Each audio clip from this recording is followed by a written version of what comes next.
Hello and welcome back. This is video number 7, and we're going to talk about creating these simple pieces of content.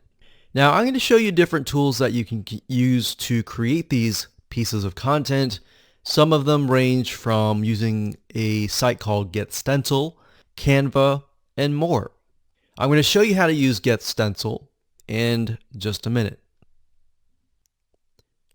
Okay, so the first site is getstencil.com. So it's stencil, but it's getstencil.com. I like to use this site primarily because it really is created for social media engagement. So all the images, all the templates that they give you are primarily focused on social media. Now, there are other sites like canva.com, so that's canva.com.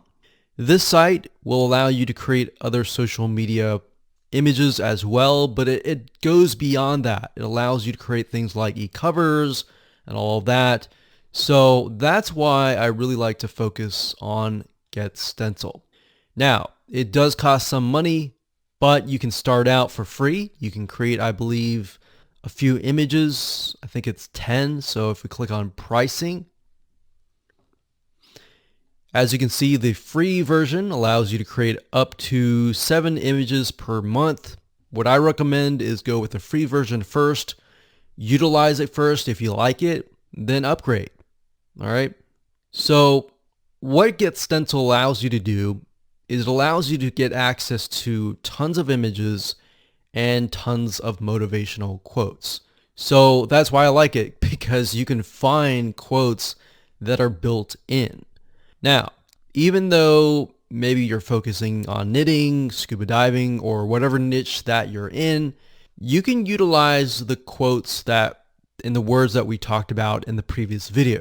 But if you are aware of the audience and they're all women, maybe they're all men, you can use generic motivational quotes that are built in to GetStencil.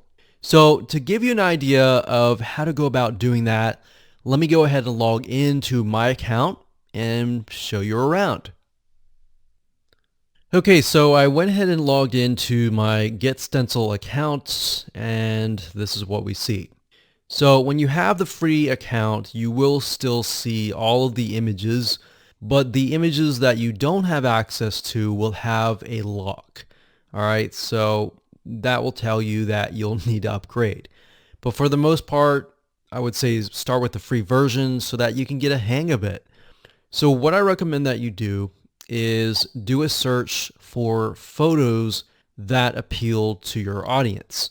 Now, the reason why we did the audience research and looked at the affinity audiences and all of that was to gain a broader spectrum. So not only are we looking for a specific niche, but we're looking for images that appeal to that person. So if we know that our niche is filled with all women, we may want to stick with images that appeal to women. So for example, animals, beauty and fashion, and maybe love, maybe nature, maybe people, maybe textures. So you see what I'm saying here? We are really not focusing specifically on the niche, but we're really focusing on the person. All right. So let's say we want to use a generic motivational quote for that audience. This is how super and fast and easy it is. So let's say, for example, we want to use this one here. So all you have to do is simply click it. It gets in the background and you can enter text. So you can double click this and enter any text you want based on the content and the powerful words that you have researched.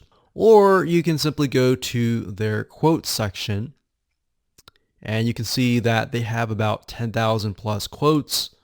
So we can think, okay, the audience is women, so maybe we can focus on something like confidence. So what we can do is, and what we like to do is, if it is women, we like to try and find quotes by women. So that way we stick with the audience. So we could click on that. And what's nice is when you click on that, it'll automatically create the text. So we could move it over here like so.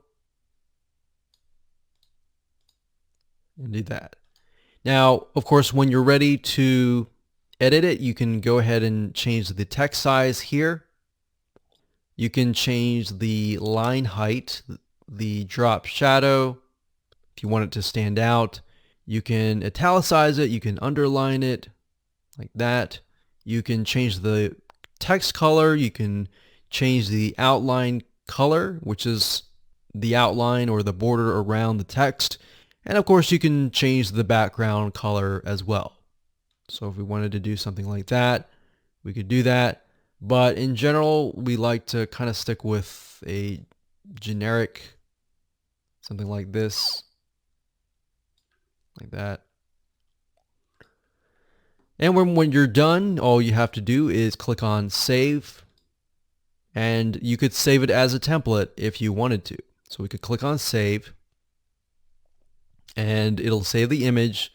And what's nice about GetStencil is it will actually save it to your account.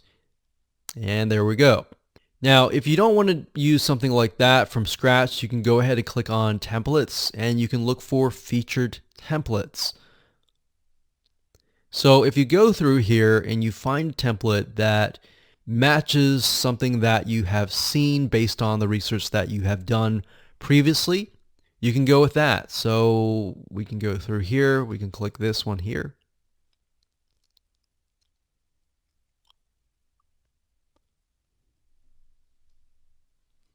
And there we go. So we see an image here and then we see text. So if that's the format that you like, then stick with that.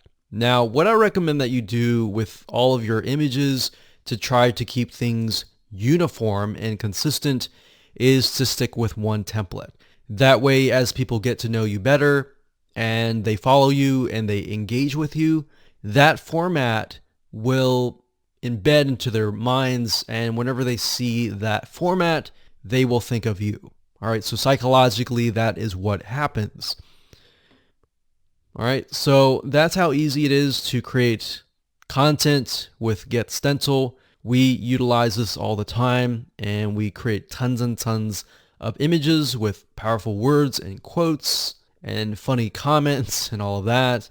And we actually outsource this out. So we have someone, and we can say we want 365 images with quotes by women. Or you can create an Excel spreadsheet and ask them to copy the words in and ask them to find images that fit that demographic. Or another thing you can do is if you want to find images that directly relate to that particular niche and you can't find that within GetStencil, you can go to a royalty-free site, you can purchase the images, and then of course you go to uploads here and simply drag and drop the images right here, or you can select this and then find the images and upload them, and there you go. So that's how easy it is. And let's talk about organizing your images in the next video.